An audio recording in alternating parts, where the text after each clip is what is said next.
Campfire Smokeout is a fun card game for 2 to 6 players and takes 10 to 15 minutes to play. You're at the campfire, and doesn't the smoke always seem to go right where you're sitting? Well, Campfire Smokeout is a game about not getting stuck in the smoke. Every round, you're going to have a hand of wind cards, and you're going to be able to use your wind cards to blow the smoke in front of another player. Maybe they're going to have a wind card that they can use to blow it this way, in this case 3 spots, or this way, in this case 2 spots. Or maybe they have a special card that blows in one direction, but you get to pick how far it goes, 1, 2, or 3 players. You'll keep playing the round until the smoke comes to a player that has no more wind cards. That ends the round because that player has been smoked out. Keep playing rounds like that until someone's been smoked out 3 times. That ends the game, and the player with the fewest smokeouts wins. To start a game, deal every player 3 wind cards. Then place the smoke in front of the youngest player.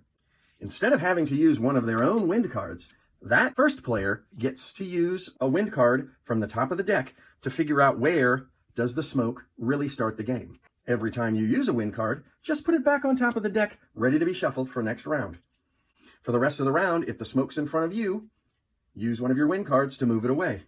Yes, sometimes a wind card can bring the smoke right back to you. The round ends when the smoke comes to a player with no wind cards. Use the wind card that ended the round to mark that you've been smoked out 1 time. The mean player that moved the smoke to you is going to start with the smoke in front of them next round.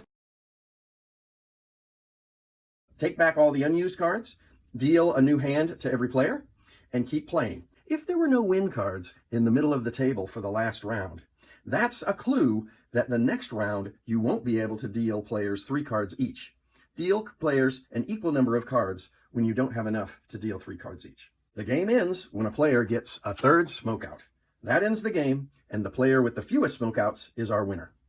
There are 2 exceptions. If all the players had teamed up and given one player all 3 smokeouts and they had none, that player wins instead. The other exception, if there's a tie for the fewest smokeouts, all the tied players share the victory. Unless one of them was the player that sent the smoke to end the game. That player loses out of the tiebreaker and doesn't share the victory. Have fun, and I hope you enjoy Campfire. There is a fun extra rule you can add to the game. The smoke is moving in a direction. If you play your wind on this side of the smoke card, you'll move it 1 spot, like wind card shows, but then add 1 extra space. If you play it on this side, you'll move it 2 spots, like the wind card says, but when you get it there, you will flip the smoke to show that it's now moving in the other direction. Add this fun rule if you want to add a little more excitement to your game of Campfire Smokeout.